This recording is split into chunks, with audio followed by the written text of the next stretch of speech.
ਦੋਸਤੋ ਜਿਹੜਾ ਘਰ ਤੁਹਾਨੂੰ ਇਸ ਵੇਲੇ ਨਜ਼ਰ ਆ ਰਿਹਾ ਇਹ ਹੈਗਾ 1929 ਦਾ ਬਣਿਆ ਤੇ ਜਦੋਂ 1947 ਦੀ ਵੰਡ ਹੋਈ ਤੇ ਇਹਦੇ ਵਿੱਚ 4 ਲੜਕੀਆਂ ਜਵਾਨ ਮੁਰਦਾ ਪਾਈਆਂ ਗਈਆਂ ਸਨ, ਜਿਹਦੇ ਬਾਰੇ 'ਚ ਕਿਹਾ ਜਾਂਦਾ ਹੈ ਕਿ ਉਹਨਾਂ ਨੂੰ ਕਿਸੇ ਜੱਥੇ ਨੇ ਕਤਲ ਕਰ ਦਿੱਤਾ ਸੀ।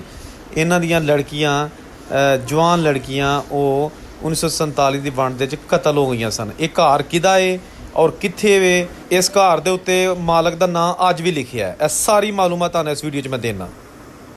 ਔਰ ਇਸ ਘਰ ਦੇ ਬੰਦ ਕਮਰਿਆਂ ਦੇ ਵਿੱਚ ਅੱਜ ਵੀ ਪੁਰਾਣਾ ਸਮਾਨ ਮੌਜੂਦ ਹੈ, ਗੋ ਕਿ ਇਹਨੂੰ ਤਾਲੇ ਲੱਗ ਚੁੱਕੇ ਨੇ, ਲੇਕਿਨ ਅੰਦਰ ਅੱਜ ਵੀ ਦਰਦਨਾਕ ਮਾਹੌਲ ਹੈ ਔਰ ਬਹੁਤ ਹੀ ਖੌਫਨਾਕ ਮਨਾਜ਼ਰ ਨੇ, ਕਿਉਂਕਿ ਇੱਥੇ ਲਾਸ਼ਾਂ ਹੋਈਆਂ ਸਨ, ਲਾਸ਼ਾਂ ਉਠਾਈਆਂ ਗਈਆਂ ਸਨ।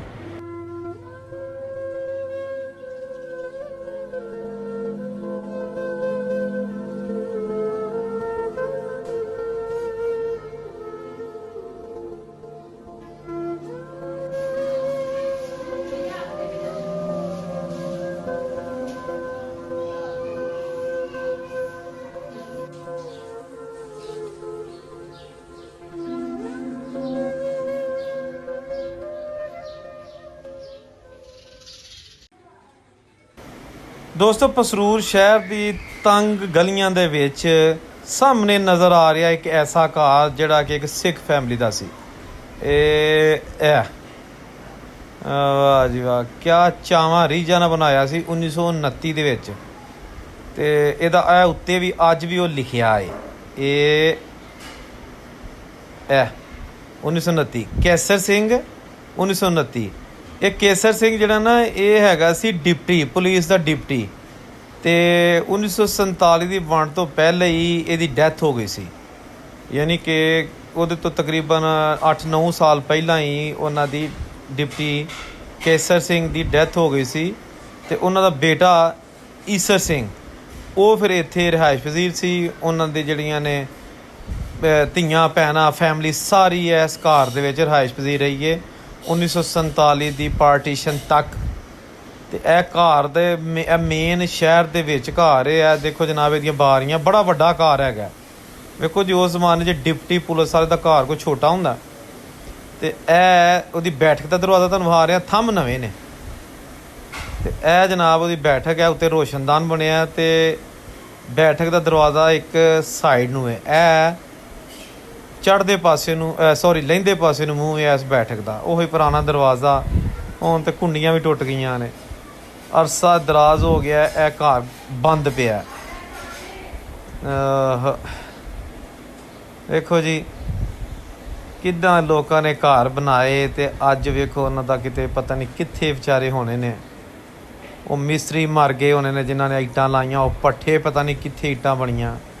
ਇਹ ਵੇਖੋ ਜੀ ਇਹ ਮੇਨ ਦਰਵਾਜ਼ਾ ਹੈਗਾ। ਤੇ ਇਹ ਤਾਲਾ ਜਿਹੜੀ ਕੋਈ ਰਿਹਾਇਸ਼ ਪਜ਼ੀਰ ਫੈਮਿਲੀ ਇੱਥੇ ਰਹੀ ਹੋਣੀ ਉਹਨਾਂ ਲਾਇਆ। ਕਿੱਡਾ ਵੱਡਾ ਦਰਵਾਜ਼ਾ ਤੇ ਨਕਸ਼ਨਕਾਰੀ ਉੱਤੇ ਹੋਈ ਹੈ। ਵੇਖੋ ਜੀ ਚੀਜ਼ਾਂ ਉੱਥੇ ਹੀ ਨੇ ਤੇ ਲੋਕ ਹੈ ਨਹੀਂ ਜਿਨ੍ਹਾਂ ਨੇ ਬਣਾਏ ਆਪਣੇ ਪਰਿਵਾਰ ਵਾਸਤੇ ਤੇ ਰਹਿਣਾ ਨਸੀਬ ਨਾ ਹੋਇਆ। ਇਹ ਉਹ ਘਰ ਹੈ ਜੀ। ਇਹ ਪਹਿਲਾਂ ਇਹਨੂੰ ਬਾਹਰ ਪਲਸਤਰ ਵਗੈਰਾ ਨਹੀਂ ਸੀ ਸੁਣਿਆ ਹੋਇਆ, ਲੇਕਿਨ ਖੈਰ ਹੁਣ ਤੇ ਪਲਸਤਰ ਹੋਇਆ। ਖਿੜਕੀਆਂ ਦਰਵਾਜ਼ੇ ਆ ਦੇਖੋ ਜੀ, ਟੁੱਟ ਭੱਜ ਗਿਆ ਸਾਰਾ ਕੁਝ, ਖੰਡਰ ਬਣ ਗਿਆ ਸਾਰਾ ਕੁਝ। ਇਹ ਦਰਵਾਜ਼ਿਆਂ ਨੂੰ ਫੈਮਲੀਆਂ ਯੂਜ਼ ਜਿਹੜੀਆਂ ਕਰਦੀਆਂ ਰਹੀਆਂ ਨੇ ਉਹ ਫੈਮਲੀਆਂ ਨਹੀਂ। ਇਹ ਖਿੜਕੀਆਂ ਦੇਖੋ, ਇੱਕ ਵਰਾਨੀ, ਇੱਕ ਹੂਦ ਆਲਮ ਹੈ। ਇਹ ਜੀ ਪਸਰੂਰ ਸ਼ਹਿਰ ਦੇ ਵਿੱਚ ਮਹੱਲਾ ਸੈਦਾਂ ਦੇ ਵਿੱਚ ਘਰ ਹੈਗਾ। ਤੇ ਇਹਦੇ ਅੰਦਰ ਦੇ ਮਨਾਜ਼ਰ, ਇਹ ਖਿੜਕੀ ਰਸਤੇ ਮੈਂ ਜਿਹੜਾ ਤੁਹਾਨੂੰ ਦਿਖਾ ਰਿਹਾ ਕਿਉਂਕਿ ਅੰਦਰ ਬੰਦ ਹੈਗਾ। ਤੇ ਇਹ ਦੇਖੋ ਜੀ ਆਂਦੇ ਨੇ ਜੱਗ ਜਿਉਂਦਿਆਂ ਦੇ ਮੇਲੇ। ਜਿਹੜੇ ਘਰ ਦੇ ਵਿੱਚ ਜੀ ਨਹੀਂ ਰਹੇ ਜਾਂ ਜਿਹਦੇ ਘਰ ਦੀ ਜਿਹੜੀ ਮਾਜ਼ੀ ਦੀ ਤਾਰੀਖ ਜਿਹੜੀ ਉਹ ਖੂਨ ਨਾਲ ਡੁੱਬੀ ਹੈ, ਤੇ ਉੱਥੇ ਰਹਿਮਤ ਬਰਕਤ ਕਿਸ ਤਰ੍ਹਾਂ ਆ ਸਕਦੀ ਹੈ।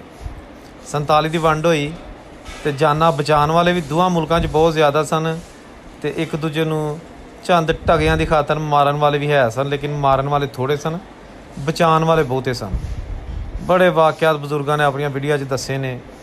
ਤੇ ਇਹ ਜਿਹੜਾ ਘਰ ਹੈ ਖਸੂਸੀ ਤੌਰ 'ਤੇ ਪਸਰੂਰ ਸ਼ਹਿਰ ਦੇ ਵਿੱਚ, ਇਹਦੀ ਵੀ ਜਿਹੜੀ ਹੈ ਨਾ ਉਹ ਦਰਦਨਾਕ ਹਿਸਟਰੀ ਹੈ। ਖਾਨਦਾਨ ਵੱਡਾ, ਪੁਲਿਸ ਦਾ ਡਿਪਟੀ, ਵੇਖੋ ਜੀ ਉਹਦਾ ਖਾਨਦਾਨ ਤੇ ਅੰਜਾਮ ਹੋਇਆ ਕਤਲੋ ਗਾਰਤ।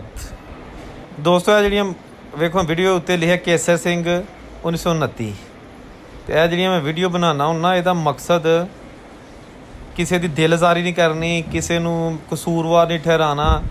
ਇਹਦਾ ਮਕਸਦ ਹੈ ਕਿ ਮਾਜ਼ੀ ਦੇ ਜਿਹੜੇ ਦਰਦ ਨੇ 47 ਦੇ ਵਿੱਚ ਜਿਹੜੀਆਂ ਗਲਤਫਹਿਮੀਆਂ ਪੈ ਗਈਆਂ ਜਾਂ ਜਿਹੜੇ ਪੰਜਾਬ ਦਾ ਬਟਵਾਰਾ ਹੋ ਗਿਆ ਉਹਦੇ ਦੌਰਾਨ ਜਿਹੜੇ ਇੱਕ ਦੂਜੇ ਨਾਲ ਜ਼ੁਲਮ ਹੋਏ ਉਹਨਾਂ ਕੋਲ ਸਬਕ ਸਿੱਖਿਆ ਜਾਏ ਤੇ ਆਇੰਦਾ ਵਾਸਤੇ ਜਿਹੜਾ ਨਾ ਉਹ ਭਾਈਚਾਰਾ ਪਿਆਰ ਮੁਹੱਬਤ ਉਹਨੂੰ ਫਰੋਗ ਦਿੱਤਾ ਜਾਏ ਤਾਂ ਕਿ ਜਿਹੜਾ ਨਾ ਜ਼ਿੰਦਗੀ ਥੋੜ੍ਹੀ ਹੈ।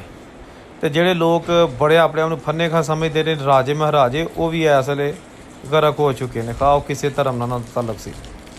ਤੇ ਜਿਹੜੇ ਅਫਸਰ ਸਨ, ਜ਼ਿਮੀਂਦਾਰ ਸਨ, ਕਾਰੋਬਾਰੀ ਲੋਕ ਸਨ ਉਹ ਅੱਜ ਇਸ ਦੁਨੀਆ 'ਤੇ ਨਹੀਂ ਤੇ ਰਹਿ ਗਈਆਂ ਨੇ ਸਿਰਫ ਉਹਨਾਂ ਦੀਆਂ ਯਾਦਾਂ।